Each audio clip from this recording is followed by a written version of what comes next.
Celebrate this Diwali with Indian Princess. Shop your favorite styles and get induction stove free. Visit your nearest store today. ராகசா புயல் தாக்கத்தினால் தைவானின் மலைப்பாங்கான கிழக்கு மற்றும் தெற்கு பகுதிகள் கடுமையாக பாதிக்கப்பட்டுள்ளன.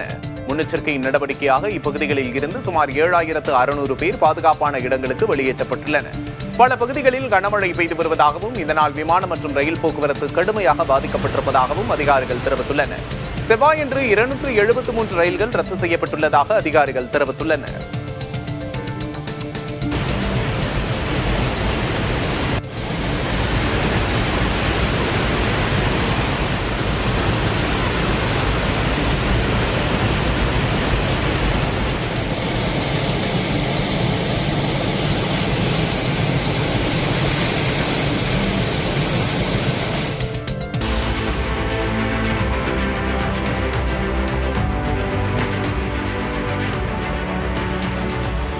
கொல்கத்தாவில் நேற்று ஒரே இரவில் பெய்த மழையில் 7 பேர் மின்சாரம் தாக்கி உயிரிழந்தனர்.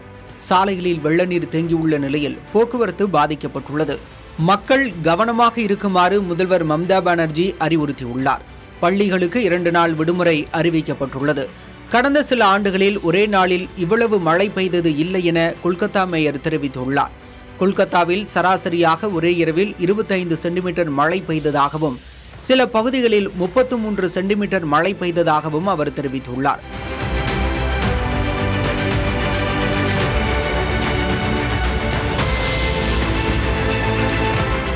துர்கா பூஜை பந்தல்களில் மழைநீர் புகுந்துள்ளதால் வழிபாடுகள் பாதிக்கப்பட்டுள்ளன. முதல்வர் மம்தா பானர்ஜியின் துர்கா பூஜை வழிபாடு நிகழ்வும் ரத்து செய்யப்பட்டது. கொல்கத்தாவில் விமான சேவைகளும் பாதிக்கப்பட்டுள்ளன. ஓடுபாதையில் நீர் தேங்கியதால் 30 விமானங்கள் ரத்து செய்யப்பட்டன.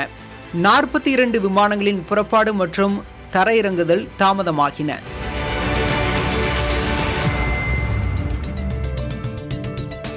கொல்கத்தா மழை மக்களை அவதியில் தள்ளியுள்ள போதும் ஒரு சிறுவனை ஆனந்தத்தில் மிதக்க வைத்துவிட்டது. ரவீந்திர சதன் பகுதியில் 6 போல் வெள்ளம் சென்ற நிலையில் சிறிய மெத்தை ஒன்றில் படுத்தபடி சிறுவன் எந்த கவலையுமின்றி மிதந்து சென்றார். இளம் கன்று பயமறியாது என்பார்கள். கவலையும் அறியாது என்பதற்கு இந்த காட்சிப்பதிவு ஒரு சாட்சி.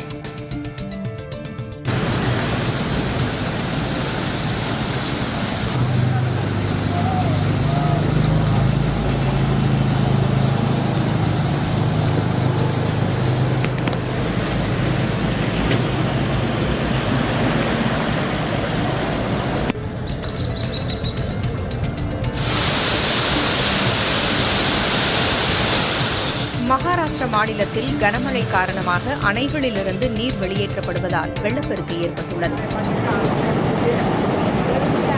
சத்ரபதி மராத்வாடா பகுதியில் உள்ள சம்பாஜி நகர், ஜல்னா, பீட் மாவட்டங்களில் உள்ள பல கிராமங்கள் வெள்ளத்தில் மூழ்கியுள்ளன.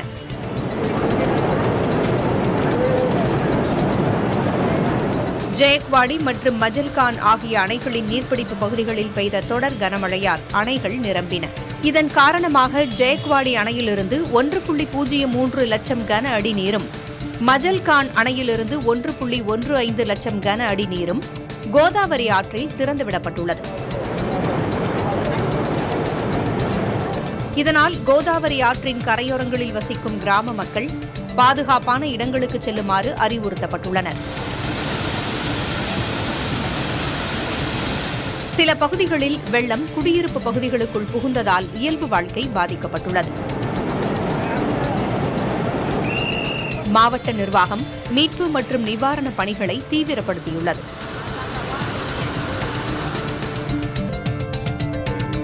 ராகசா என்ற புயல் கடலில் நகர்ந்து வருவதால் பிலிப்பைன்ஸ் நாட்டின் வடக்கு பகுதியில் கடுமையான மழை பெய்து வெள்ள பாதிப்புகள் ஏற்பட்டுள்ளன.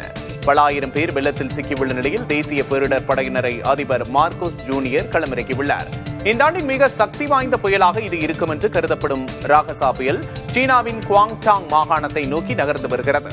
புயல் கரையை கடக்கும் போது மணிக்கு 220 கிலோமீட்டர் வேகத்தில் சூறாவளி காற்று வீசும் என்று எச்சரிக்கப்பட்டுள்ளது.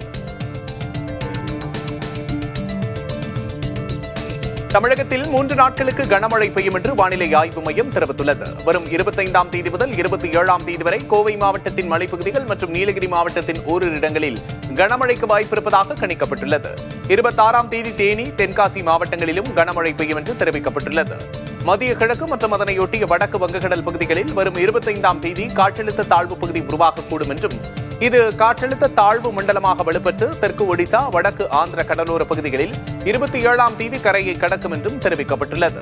இதனிடையே ராஜஸ்தான், குஜராத், பஞ்சாப், ஹரியானா, உத்தரப்பிரதேசம், டெல்லி, இமாச்சல பிரதேசம் உள்ளிட்ட மாநிலங்களில் இருந்து தென்மேற்கு பருவமழை அடுத்த 24 மணி நேரத்தில் விலகுவதற்கான சூழல் நிலவி வருவதாக இந்திய வானிலை ஆய்வு மையம் தெரிவித்துள்ளது. Celebrate this Diwali with Indian Princess. Shop your favorite styles and get induction stove free. Visit your nearest store today.